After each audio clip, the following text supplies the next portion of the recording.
Hey guys, Steve Tony here, and I am back with a new video. And as you can tell from the title and the thumbnail, this is going to be in my opinion, from the shelves review for Jean Rollin's Night of the Hunted. Now, prior to starting, I want to give two shout outs.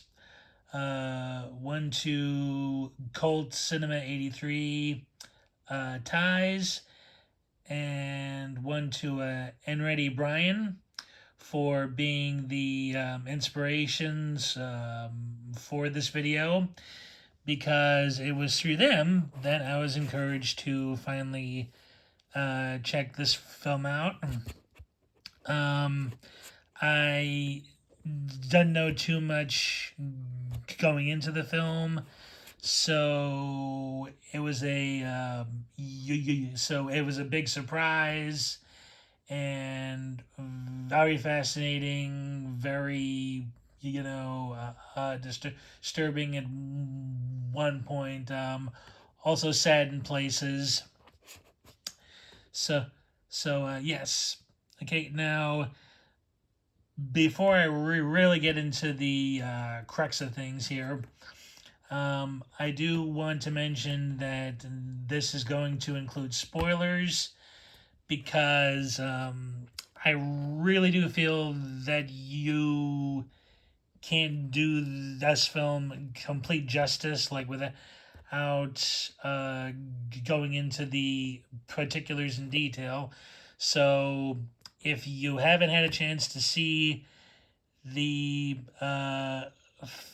film yet, please, turn off the video.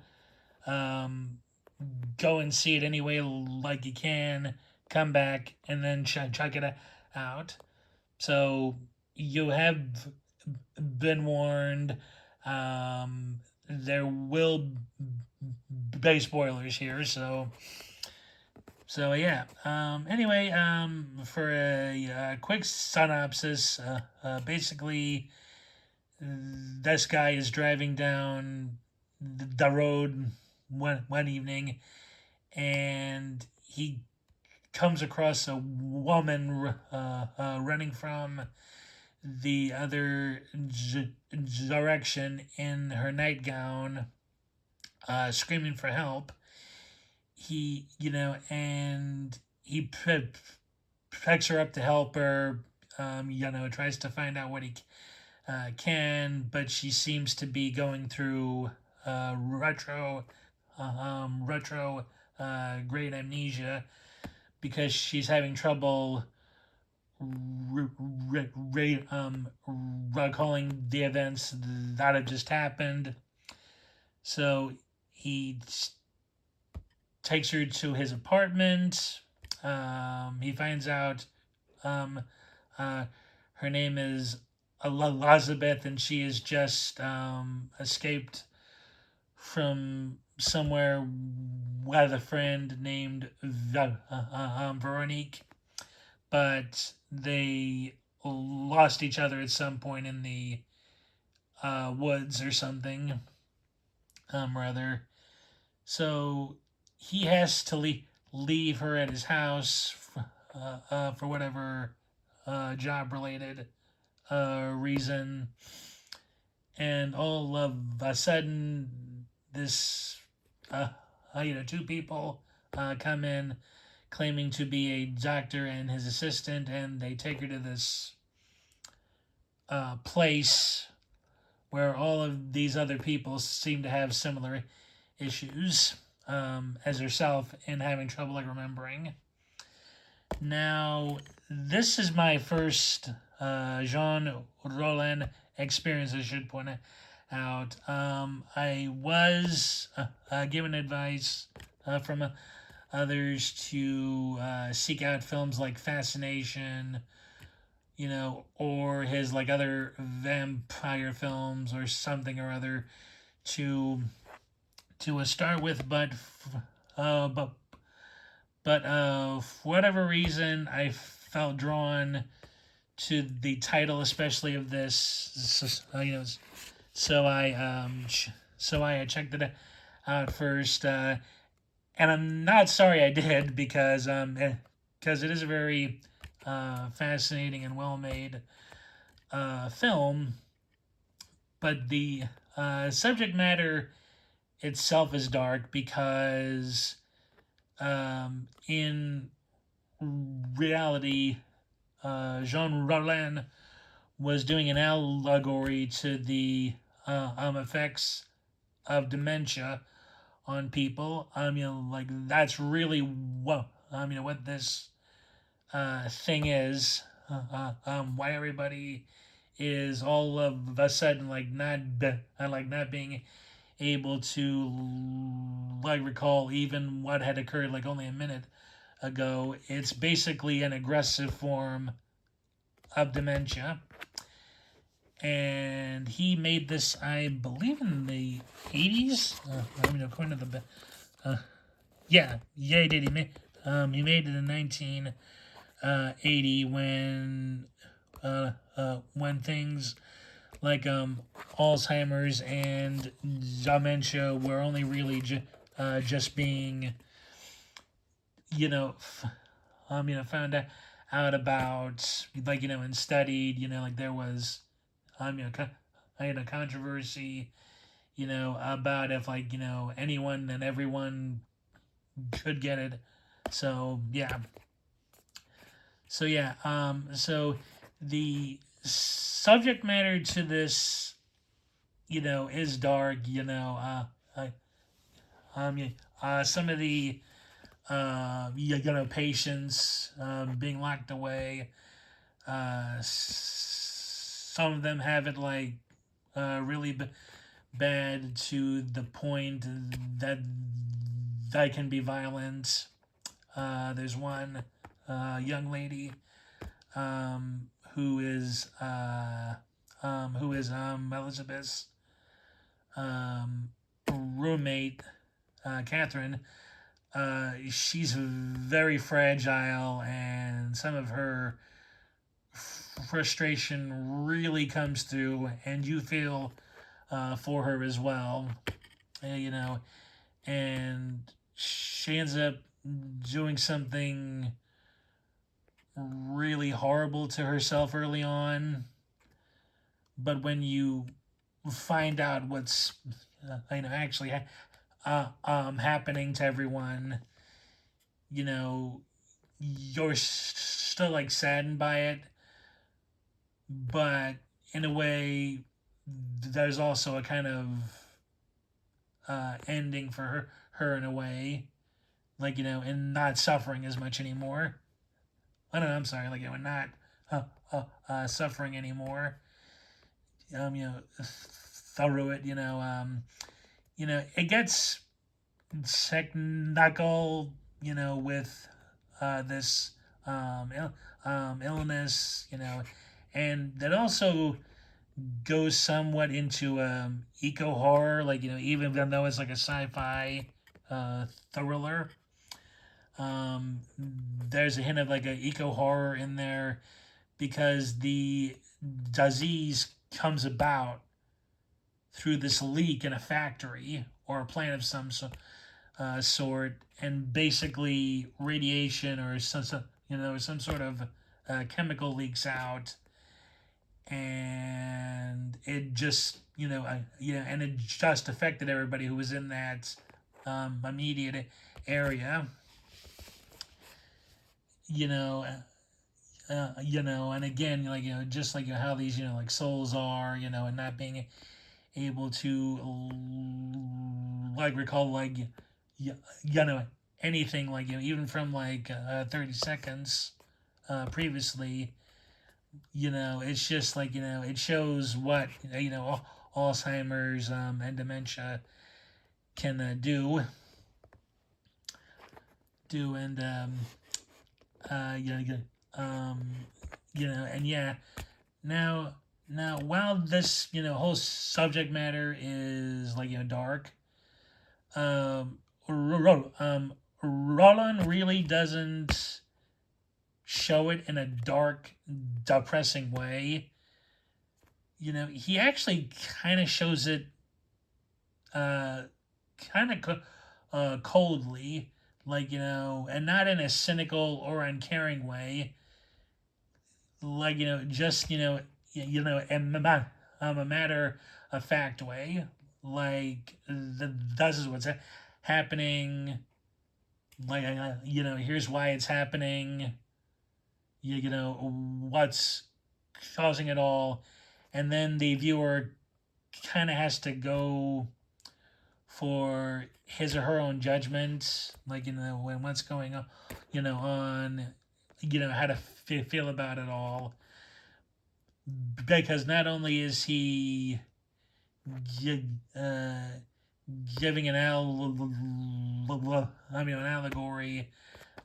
into illnesses, but he also goes into government and medical conspiracies, because both this hospital and who's ever in charge of government have basically hidden this from the public,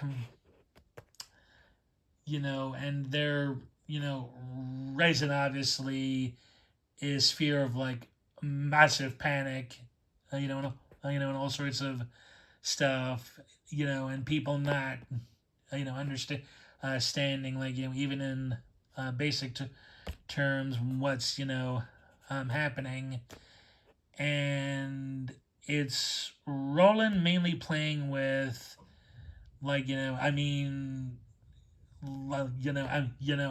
should there be things that are really kept from the people, and is covering it up really for a greater good, or is it to hide someone else's guilt, and all that.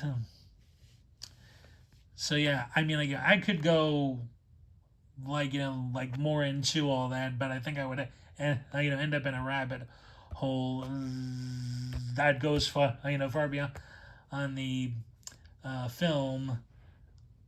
But yeah, there's things that these doctors are doing that, on one instance, you can understand why they feel that they have to act how they do, but at the same time, you're wondering if they're really telling the truth, and that they've exhausted every resource, or it's just gotten to where they're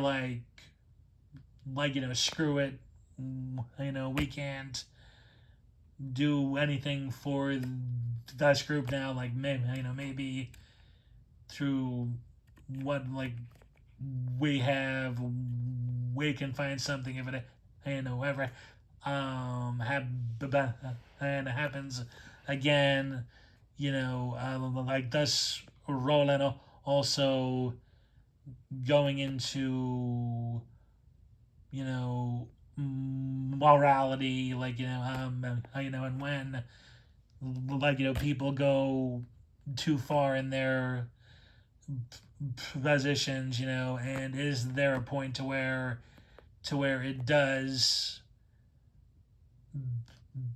become criminal, regardless of what you feel you're doing it as the greater good.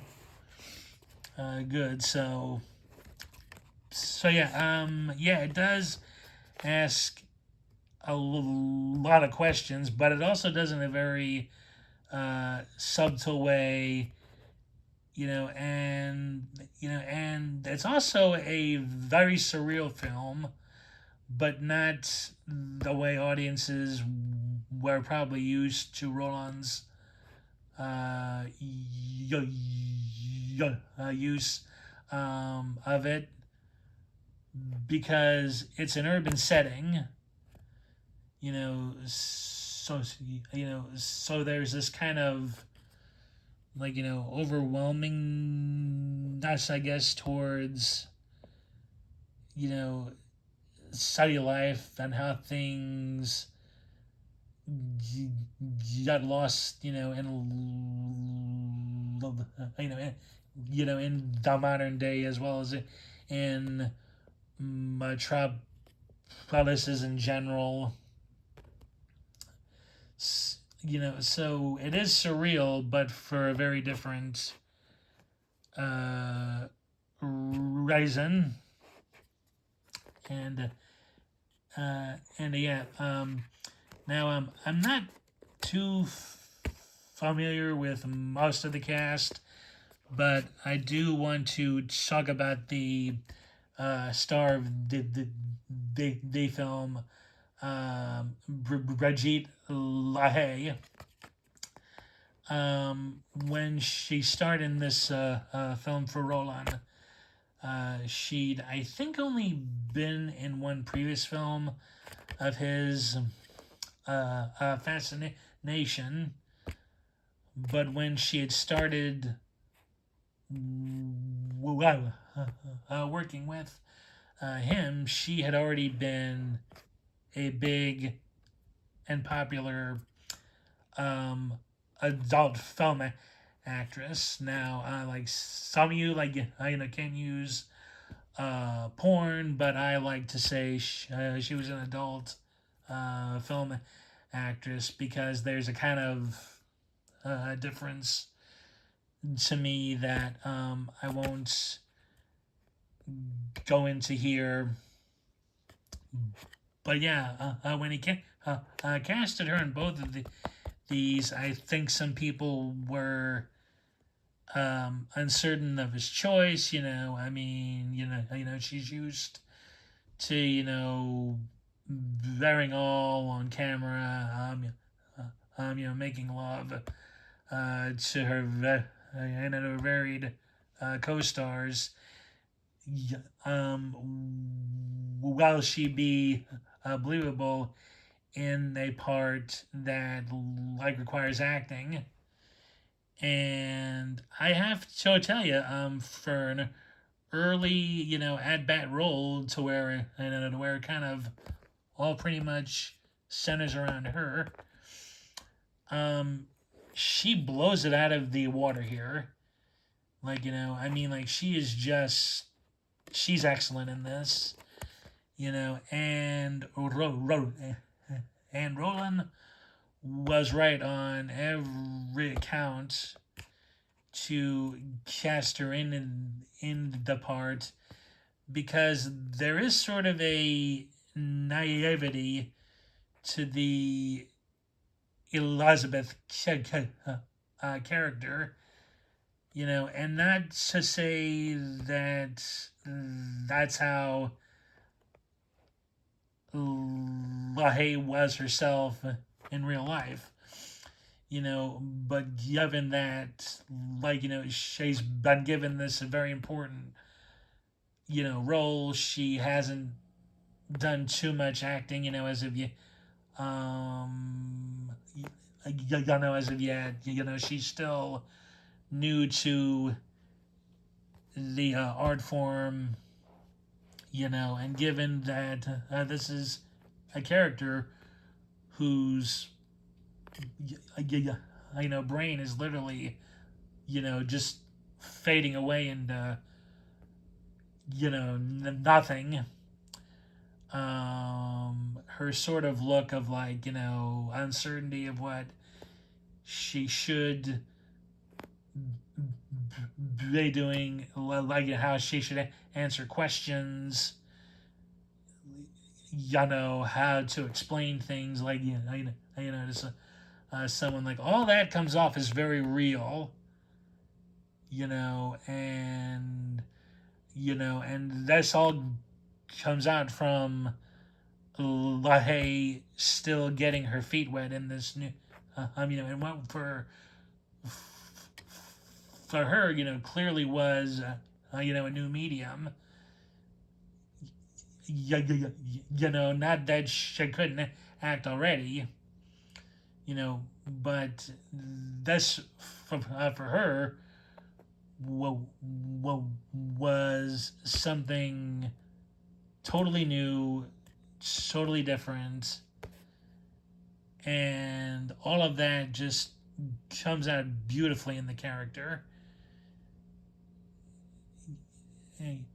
You know, and even with her naivety in that her mind is going, she is actually the toughest and bravest character because she's willing to do things that maybe aren't the best choices in the world, but given her circumstances and feeling like, a prisoner, like, she feels she has no other choice, and you're rooting for her the whole way. Like, even when her, choices aren't the best, like you disagree with her, her points, but you don't condemn her because hers isn't a normal or usual situation, and because when she steals the gun from like the guard, and starts shooting at everyone, there's a she showcases a determination, with even what's happening to her, and that resilience is just amazing. And now, like with any Rollin film, there's a good bit of nudity in here as well. And what I found really cool about Rollin, even for this first time out watching his stuff, I've I don't feel like a voyeur watching his nude scenes, because with just Franco as an example, some of his films with nudity, I kind of feel like I'm a voyeur, to an extent, like in that with Franco's nude scenes, it's like I'm not supposed to be in the room while it's happening, and yet you somehow end up in there, Rollin. I don't get that feeling at all. It's like it's like him and the cast are inviting you in. Like they want you in the like room while it's happening. Even if there's an unpleasant moment, it's something he wants you to experience. It's something his characters want you to experience. You know, um, you know, uh, and and you could argue in some of Franco's films that is a similar case, but just like how he filmed them, kind of gives that voy that voyeuristic vibe. Roland, it's not there at all. And that's what I love about his work already. Like, is that like he invites you in, even for the more intimate, even for the more intimate moments. So, yeah, yes, I definitely enjoyed this film. It's most certainly in like mood watch. Again, because of the subject matter, because he is dealing in because he is dealing in an allegory of dementia, but it is still one I think worth multiple viewings, because you may come to certain conclusions like faster on a second viewing, and of course you like may even pick up uh, on something in the on something in another viewing you missed in the first.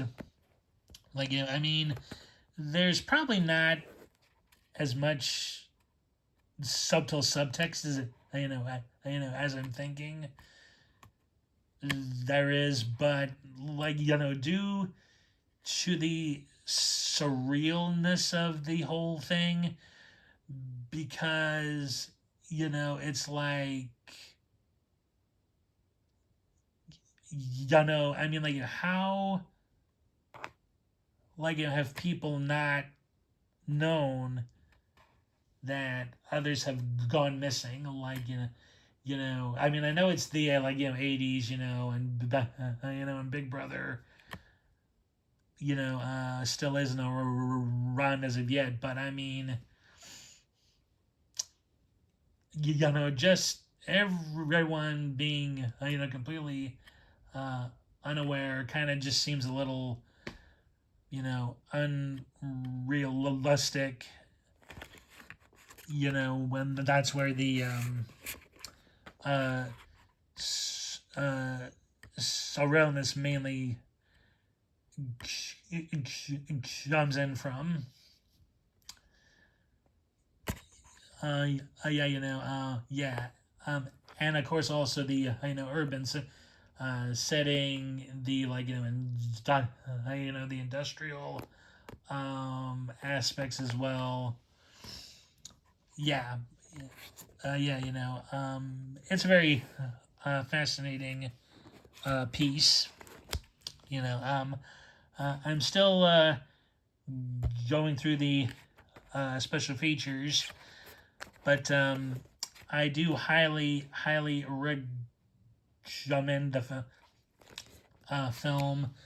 It is available in both 4K and on Blu-ray. I have the Blu-ray uh, version of it. As you'll see on the back here. Yeah. It's a very moving experience in its own way. There's some parts that are a little creepy, but overall,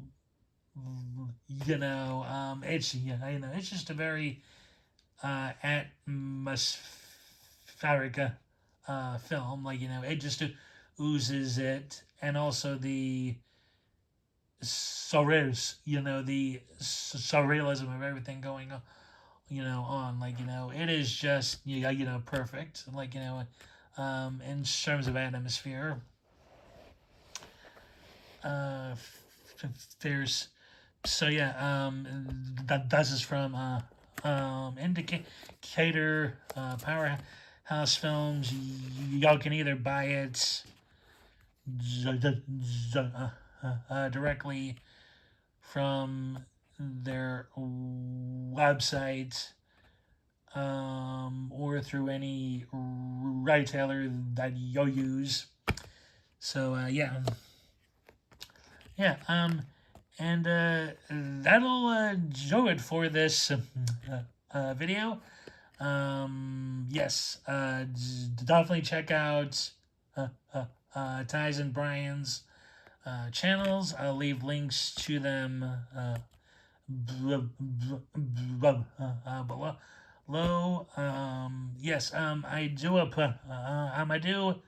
apologize if the like review seemed a bit all over, but that was the uh, best way, really, to go about talking with the film. Yeah, I actually had planned on pairing this like with a second feature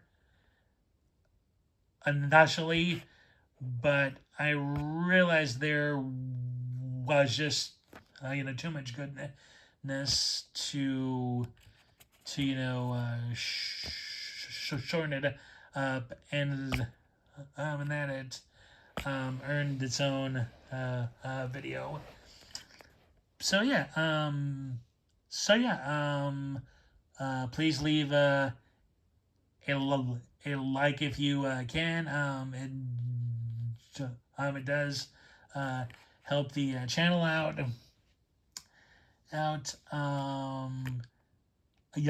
Please leave any comments below. Have you seen that film? Did you enjoy it? Did you hate it? Like what Blu-ray or DVD edition do you have of it? Of it.